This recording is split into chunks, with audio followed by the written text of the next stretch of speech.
नमस्कार, मेरा नाम है विक्रम सिंह और आप देख रहे हैं आंगनवाड़ी बहनों का पसंदीदा चैनल ICDS न्यूज़।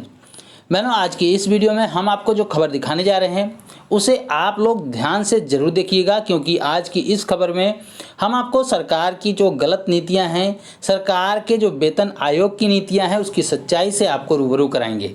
तो चाहे जिस भी राज्य की आंगनवाड़ी कार्यकर्ती हों, आशा कार्यकर्ती हों, वीडियो को ध्यान से लास्ट तक जरूर देखिएगा।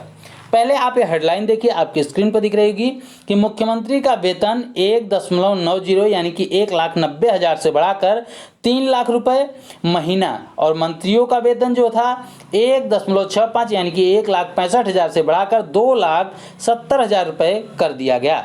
फिर से देख लीजिए कि जो वेतन था, मुख्यमंत्री का वेतन था 1,90,000 से बढ़ाकर 3 लाख रुपए, और मंत्रियों का वेतन, जो अन्य मंत्री होते थे, उनका वेतन 1,65,000 से बढ़ाकर 2,70,000 रुपए कर दिया गया। तो ये सच्चाई है। अब यह खबर कब की है, किस पेपर में खबर छिपी है, इससे कोई मतलब नहीं। किस जगह छपी है, इससे भी मतलब है। मतलब सिर्फ इस बात से कि सच्चाई क्या है। इसमें बताया गया है कि पिछले 17 वर्षों में 10वीं बार नेताओं और मंत्रियों का वेतन बढ़ाया गया है, और आंगनवाड़ी आशा का वेतन एक बार बढ़ाने के लिए इनको वर्षों सोचना पड़ता है, इतनी तकलीफ होती है। मंत्री का वेतन सीधे 1,90,000 यानी कि लगभग 2 लाख से बढ़ाकर 3 लाख कर दिया गया। 1,65,000 से बढ़ाकर 2,70,000 कर दिया गया, यानी कि सीधे सीधे 1 लाख से ऊपर की सैलरी बढ़ा दिया गया है। और यहाँ पर 300 रुपये जब बढ़ाने के लिए कर दिया जाता है आंगनवाड़ी और आशा कार्यकर्ताओं का, वो भी महीनों तक लटका रह जाता है, सालों तक लटका रह जाता है, और वो वेतन उनको बढ़ के नहीं मिल पाता है।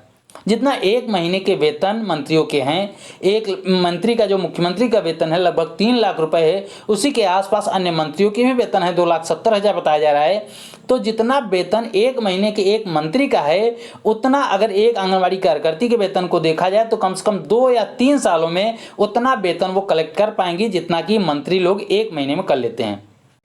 वेतन आयोग हो चाहे संसद भवन हो, जब मंत्री और नेताओं की सैलरी बढ़ाने की बात होती है तो फिर पक्ष हो या फिर विपक्ष के नेता हो, सभी लोग एक साथ आ जाते हैं, सबकी सहमति बन जाती है, प्रस्ताव पास हो जाता है और उनका वेतन बढ़ा दिया जाता है। लेकिन जब आंगनवाड़ी आशा, जो गरीब महिलाएं हैं, गरीब हमारी जो कर्मी हैं, आंगनवाड़ी कार्यकर्ता हैं, आशा कार्यकर्ती हैं, जब उनके वेतन की बात होती है तो 5 साल 10 साल, 5 साल से बीत के दूसरे मंत्री आते हैं, 10 साल बीत जाता है, अगले मंत्री आते हैं, 20 साल बीत जाता है, लेकिन उनकी बातें जो होती सुनी नहीं जाती है, उनके वेतन को नहीं बढ़ाया जाता है। कहने को तो नेताओं को जनता का सेवक कहा जाता है, तो क्या जनता के सेवक के लिए इतनी सैलरी होनी चाहिए?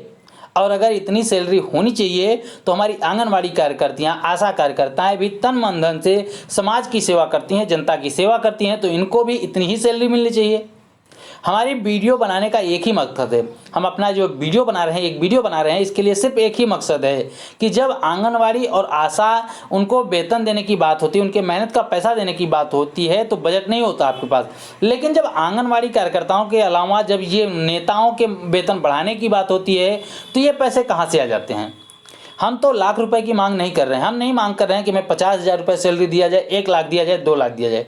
हम तो सिर्फ 15 और 20,000 रुपये, जो कि उचित है, उतने की ही मांग कर रहे हैं। और इतना देने के लिए भी आपके पास बजट नहीं है, और नेताओं के देने के लिए आपके पास करोड़ों का बजट है।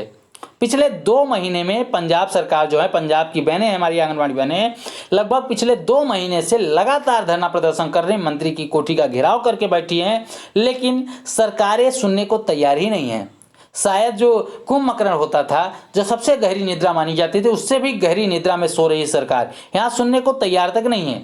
जबकि आंगनवाड़ी बहनें यहाँ तक कर चुकी हैं, इतना कर चुकी हैं कि यहाँ पर सरकार का पुतला वगैरह भी जला चुकी हैं, लेकिन यहाँ तो सुनने को तैयार ही नहीं है। ये जो सरकारें हैं एकदम गहरी निद्रा में सो रही हैं, इनको सुनना ही नहीं है। एक तब बहनों को लगातार काम पे काम दिया जा रहा है, नया काम, जितनी भी आपदाएं आए उसमें आंगनवाड़ी बहनों को काम करना है, आशा बहनों को काम करना है। जोखिम भरा काम है, उनको कोई सुरक्षा व्यवस्था नहीं दोगे, तब भी हमारी आंगनवाड़ी कार्यकर्तियां, आशा कार्यकर्तियां लगातार मेहनत से काम कर रही हैं। जब इतना मेहनत से काम कर रही हैं, उनकी सराहना भी सरकारें कह रही हैं कि आंगनवाड़ी कार्यकर्ताएं, आशा कार्यकर्ताएं बहुत ही लगन से काम कर रहे हैं, मेहनत से काम कर रहे हैं, सरकार के रीढ़ की हड्डी है, तो फिर ये रीढ़ की हड्डी कमजोर क्यों की जा रही है? आंगनवाड़ी बहनों को एक उचित मानदेय दिया जाना चाहिए। हम सरकार से, सभी राज्यों की सरकारों से एक बात लास्ट में, वीडियो के लास्ट में हम मांग करना चाहेंगे कि आंगनवाड़ी बहनों को प्लीज आंगनवाड़ी और आशा कार्यकर्ताओं को, महिलाओं को कम से कम 15 से 20 हजार रुपये मासिक मानदेय फिक्स कर दिया जाना चाहिए, ताकि वे अपने घर का गुजर बसर अच्छी तरीके से कर सकें, अपने बच्चे को पढ़ा लिखा सकें, आगे अच्छी पोस्ट पर ले आ सकें। इसलिए हम सरकारों से निवेदन करते हैं कि कम से कम उनको 15 से 20 हजार रुपये सैलरी दे दी जाए और साथ ही साथ जब उनको रिटायर किया जाए तो 5 हजार रुपये मासिक पेंशन भी दिया जाए। अगर आप जितनी भी आंगनवाड़ी या फिर आशा कार्यकर्ताएं हमारी इस वीडियो को देख रही हैं तो वीडियो को लाइक करने के साथ साथ ज़्यादा से ज़्यादा शेयर करके सभी लोगों तक यह बात पहुंचाइए और सरकारों तक हमारी ये बात पहुंचाने का प्रयास करिए। उन तक जब ये बात पहुंचेगी तभी आगे कुछ हो सकता है। तो प्लीज़ आप लोग वीडियो को लाइक और शेयर जरूर करिए और सरकारों से भी हम बार बार निवेदन कर रहे हैं कि बहनों को एक उचित मानदेय कम से 15 से 20 हजार रुपये दिया जाए और उनको कम से कम 5 हजार रुपये रिटायरी के बाद पेंशन वगैरह की व्यवस्था दी जाए। इतनी हम मांग करते हैं। अगर आपने चैनल सब्सक्राइब नहीं किया है तो चैनल को जरूर सब्सक्राइब कर लीजिए, क्योंकि हम आपके हक की आवाज़ भी उठाते हैं, आपको हम खबरें भी देते हैं और खबरों की सच्चाई से भी रूबरू कराते हैं। तो अगर आप आंगनवाड़ी या आशा से जुड़ी हुई कोई भी खबर पाना चाहते हैं, खबरों की सच्चाई जानना चाहते हैं और अपने हक की आवाज़ को उठाने में मजबूती चाहते हैं तो हमारे चैनल को सब्सक्राइब जरूर करिएगा। इस वीडियो में इतना ही, फिर मिलेंगे अपनी नई वीडियो में कुछ नई खबरों के साथ। तब तक के लिए नमस्कार, जय हिंद।